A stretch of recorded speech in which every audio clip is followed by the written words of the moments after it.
Les titres de ce journal, incivisme routier au Burkina Faso. Les interpellations se poursuivent. À Bobo Dioulasso ce jour, environ 300 personnes sont prises pour non-respect du code de la route. Ces personnes, entre les mains des forces de défense et de sécurité, sont soumises à des travaux d'intérêt général. Les détails à suivre dans ce journal. Et puis la Fédération des forgerons du Burkina Faso chez le Mogonaba pour solliciter les bénédictions du chef des Mossé.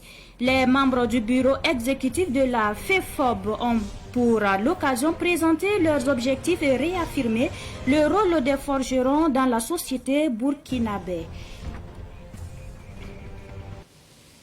Voilà pour le sommaire. Mesdames et messieurs, bonsoir et ravi de vous retrouver pour le point de l'actualité sur Savane TV. Bienvenue à tous.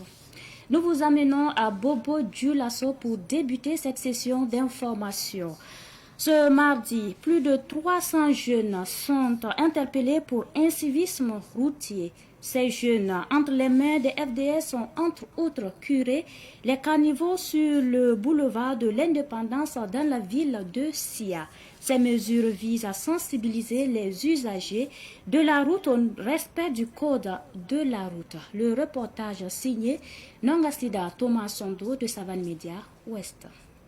Les interpellés ont été affectés à diverses tâches de nettoyage, parmi lesquelles le ramassage des déchets sur les voies publiques et le curage des caniveaux. Une manière d'allier la punition à une prise de conscience collective. On m'a arrêté quand on est venu nous amener ici pour le travail. Donc j'étais devant, je voulais tourner, mais c'est pas bien de ne pas respecter les camarades, de ne pas respecter les feux tricolores ainsi que les lois, afin que nous puissions parvenir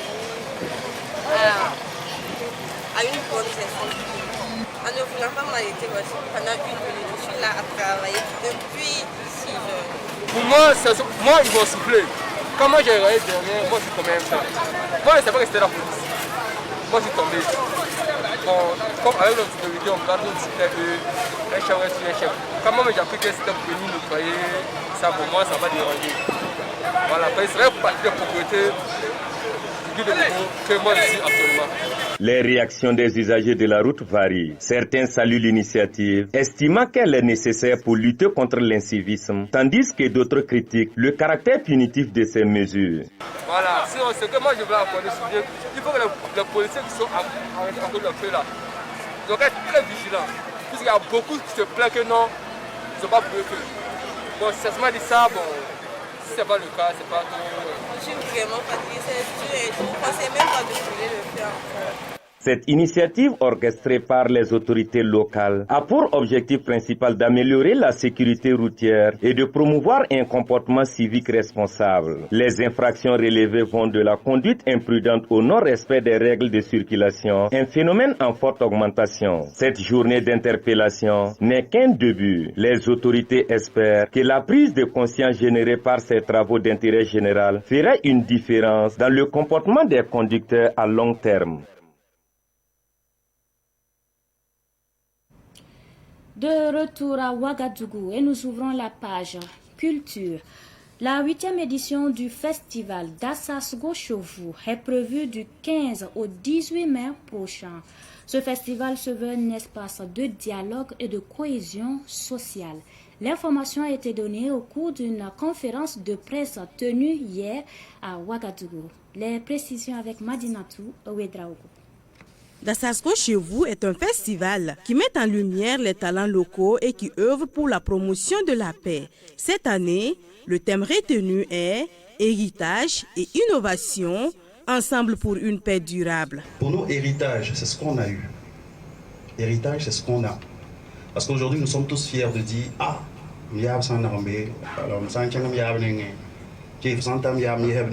chaque fois, ce sont ces genres de mots qu'on aime dire.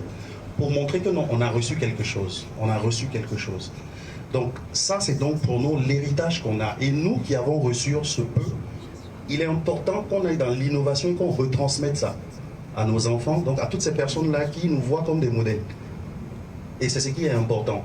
Donc toutes les pratiques qui ont eu lieu, que nous avons reçues de nos parents et eux des leurs, il faut donc pour nous retransmettre ça aussi à la nouvelle génération.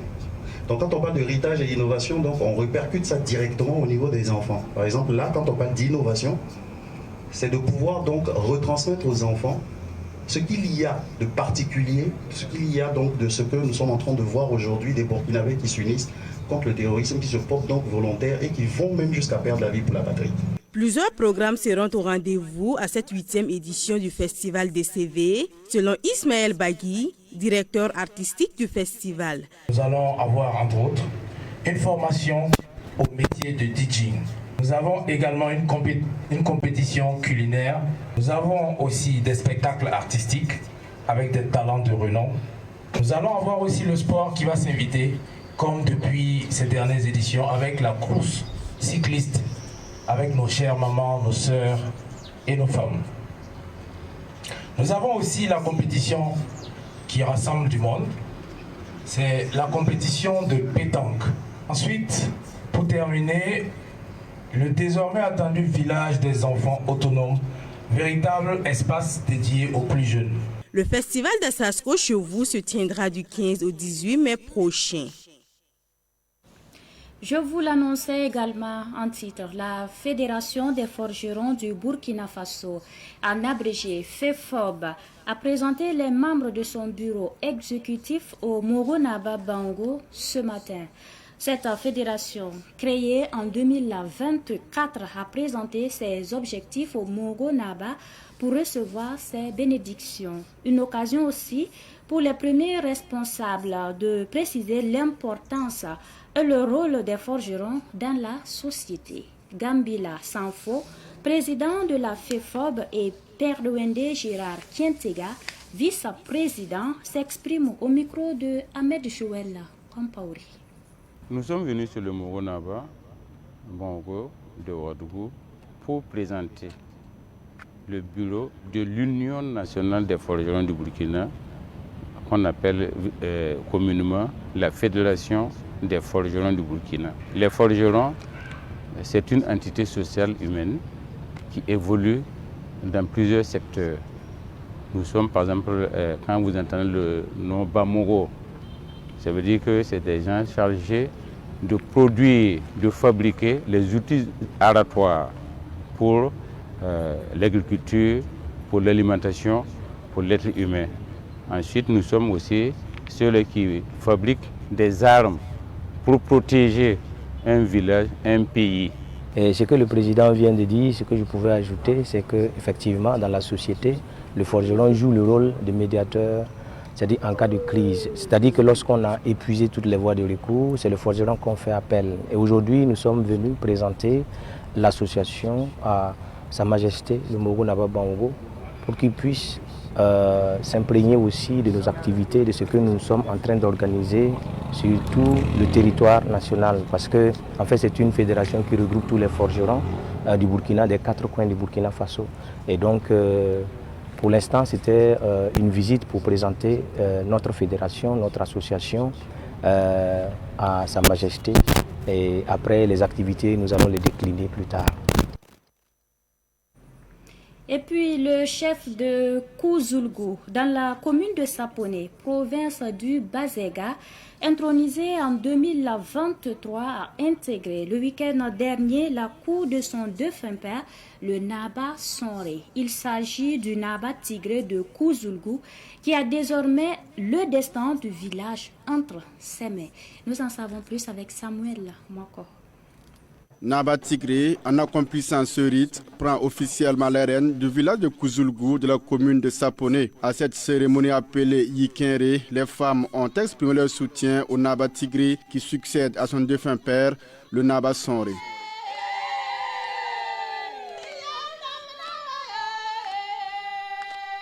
L'occasion était belle pour les filles et fils du village d'exprimer leur soutien au Naba Tigré. Parmi eux, Mamadou Konvolbo. Vraiment, c'était un besoin pour le village de Kouzoulgou, parce que c'est plus d'une trentaine d'années qu'on n'avait plus de chef. Donc, par la grâce de Dieu, aujourd'hui, les enfants se sont mobilisés un peu partout pour que vraiment la chefferie revienne à Kouzoulgou. Donc, Dieu merci, c'est la grande fête aujourd'hui. On ne peut que de souhaiter vraiment une longue vie, et beaucoup plus de sérénité que Dieu l'accompagne parce que ce n'est pas facile pour vraiment régner autour d'une jeunesse, d'une population aussi bouillante. Ibrahim Ouedraogo, lui, est venu de la Côte d'Ivoire. Maintenant, pour le chef, vraiment, on lui dit merci et puis beaucoup de courage à lui. Surtout beaucoup de courage. Voilà. Et surtout avec beaucoup de bénédictions. Qu'Allah nous aide, qu'Allah nous protège, nous tous, Inch'Allah. Le Naba Tigré de Kouzoulgou invite les sages du village à toujours être à ses côtés pour le soutenir. Naba Tigré succède ainsi à son défunt père, Naba Sonré. Lors de cette cérémonie de Yikinré, plusieurs chefs traditionnels et coutumiers ont fait le déplacement de Kouzoulgou dans le Saponé, province du Bazéga, pour apporter leur soutien au nouveau chef Naba Tigré.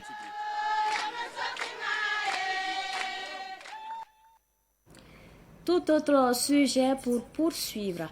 Le Bureau national de la communauté islamique de la Tidjania du Burkina Faso a officiellement installé son nouveau président El Hadj Seydou Kadre Sawadogo dimanche dernier à Ouagadougou.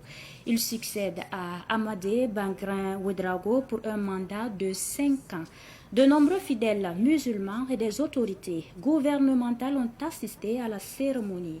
Daouda Yameogo a suivi la cérémonie d'installation du bureau.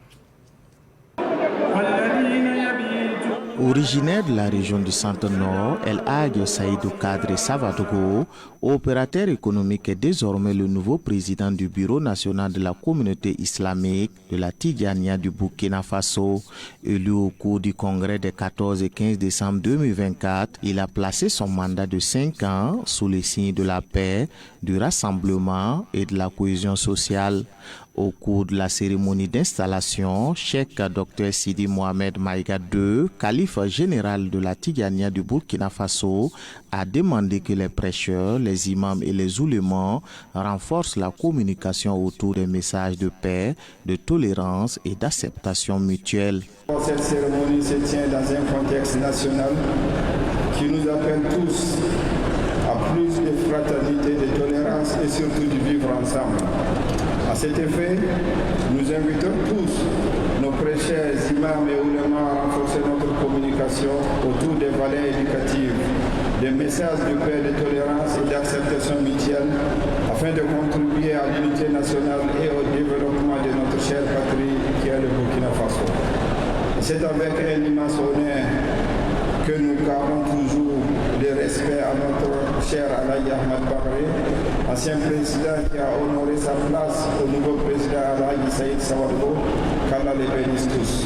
Émile Zerbo, ministre d'État, ministre de l'administration territoriale et de la mobilité, patron de la cérémonie, a souhaité que le nouveau bureau présidé par El Hadj Seydou Kadre Sawadogo soit éclairé par Dieu afin qu'il puisse diriger la communauté Tidjania comme il se doit. En marge de cette cérémonie d'installation, 2 chèques ont été remis à la délégation du gouvernement présente. Le premier chèque, d'une valeur de 2 500 000 francs CFA, a été remis au profit des personnes déplacées internes. Le second a été remis pour le compte du Fonds de soutien patriotique. Il est d'une valeur de 25 millions de francs CFA.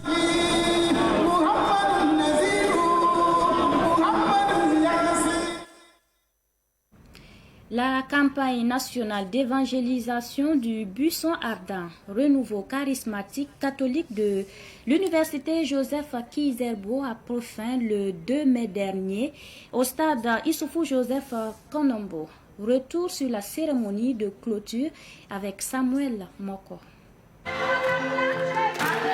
Louanges, prédications, chapelets, intercession, messe et adoration sont présentés à Dieu lors de cette campagne d'évangélisation qui coïncide avec le trentenaire du Buisson Ardent, renouveau charismatique catholique de l'université Joseph Kizerbo. Selon le premier responsable du groupe appelé Berger du Buisson Ardent, Sidbewende René Payawo, le bilan de la campagne est satisfaisant. Les membres du Buisson Ardent, composés d'universitaires, n'œuvrent pas seuls. Ils sont accompagnés par un aumônier. Le Buisson Ardent est un groupe charismatique qui intervient dans le cadre de l'évangélisation et surtout dans les milieux universitaires. Alors c'est dans ce cadre, justement, dans le cadre de l'évangélisation, que cette campagne d'évangélisation a été organisée. Nous avons sillonné beaucoup de paroisses de notre archidiocèse et du diocèse de Koudougou pour la campagne d'évangélisation. Nous sommes là pour la clôture et le thème, c'est de manifester d'abord l'amour de Dieu pour notre pays et ensuite inviter les Burkinabés à être le relais de cet amour-là dans leur milieu de vie. L'abbé Blaise Bikaba, prédicateur, a insisté sur la paix. Il a invité les fidèles chrétiens à se tourner vers Dieu dans la situation actuelle du Burkina Faso. Nous ne pouvons pas donner autre chose que de dire aux gens le message du Christ qui concerne l'amour. Le message que c'est l'amour. Et comment vient cet amour-là? C'est dans la vérité, dans la justice. Et dans le contexte actuel, sécuritaire, je pense que c'est un appel aux gens à vivre vraiment, à rechercher la paix, la véritable paix. Eh bien, la paix sans effusion de sang, c'est ça la véritable. La paix dans la justice, la paix dans la vérité, dans le mensonge, on ne construit jamais.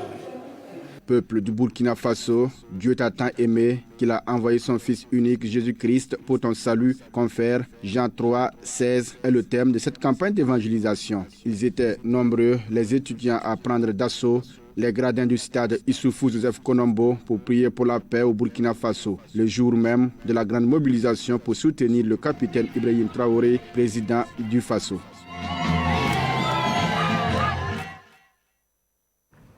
Avant-dernier point de ce journal, une convention de partenariat unit désormais la Fédération burkinabé de football, FBF, et la Caisse nationale de sécurité sociale, CNSS. La signature de la convention est intervenue mercredi dernier à Ouagadougou. Nous en savons plus avec Ruben Wilson Kodio.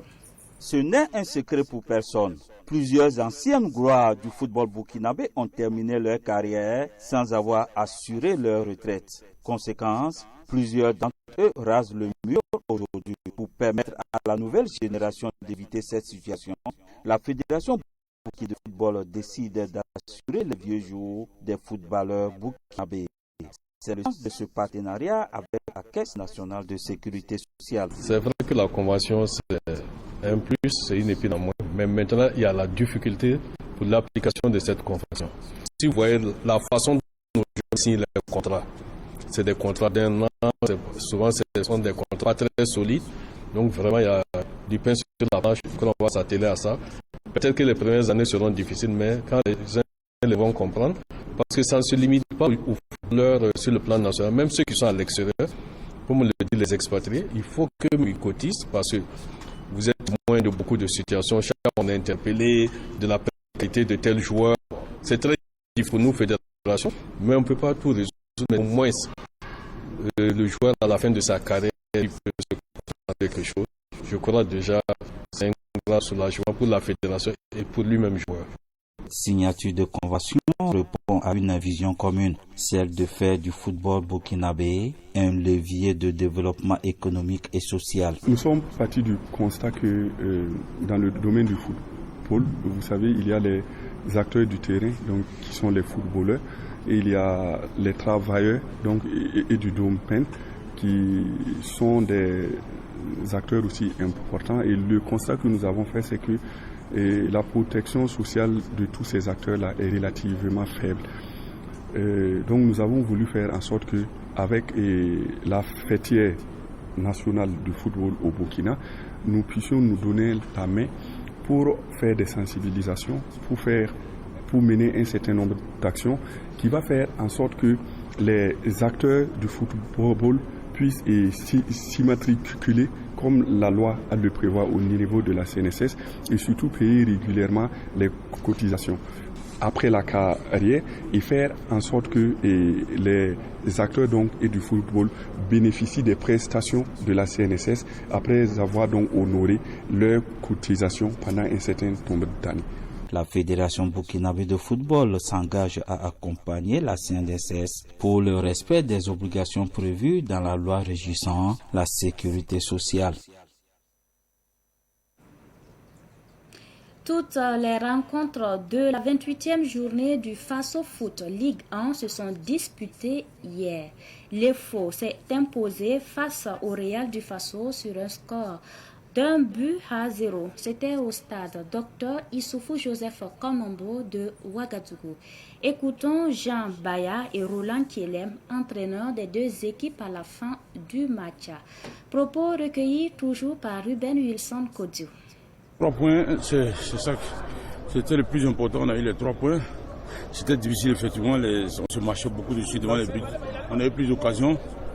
On n'a pas concrétisé, mais c'est ça aussi. Ce genre de match, même si c'est demi à 0, c'est d'avoir les 3 points. Et je rends grâce à Dieu pour tout ce qui est arrivé. Mais ce n'est pas encore fini. On n'est pas encore maintenu à 100%. Il faut continuer de travailler. Aujourd'hui, on rend grâce à Dieu parce qu'on marque au moins plus de buts jeudi. Même si c'est raté, le fait de me marquer 2-1, c'est déjà bien pour l'esprit. Mais c'est notre péché mignon, effectivement, depuis que c'est arrivé. Aujourd'hui, il faut surtout rendre grâce à Dieu parce qu'au moins on a eu l'opportunité de marquer un but. Sinon, c'est notre péché mignon. C'est le problème qu'on a. On a un problème de finisseur. C'est difficile. C'est pour ça que c'est difficile pour le match. Nous, on aura toujours des occasions, mais vraiment, voilà, il faut, au moins s'il y avait un bon finisseur, je pense qu'on n'aura pas ce problème. On n'aurait pas à trembler jusqu'à la fin du match. Rien ne s'est passé. Rien ne s'est passé. Comme vous aussi, vous avez suivi. Voilà, face à l'EFO, c'est pas une petite équipe. Voilà. Et aujourd'hui aussi, on a profité et essayé nos joueurs, nos jeunes qui sont avec nous. Voilà, parce qu'on doit se préparer pour l'année prochaine. Donc c'est dès maintenant qu'on commence à les préparer aussi. Notre équipe là, c'est une équipe jeune. Voilà, ceux qui ont joué, il y a les étalons cadets qui ont joué la Coupe du Monde là. Donc la Coupe du Monde est notre championnat, c'est pas un manque de respect, mais on doit respecter aussi, il faut. Hein. Voilà. Lever le pied, non. C'est l'essentiel de ce savant soir. Merci pour votre attention. Très bonne suite en compagnie de nos programmes.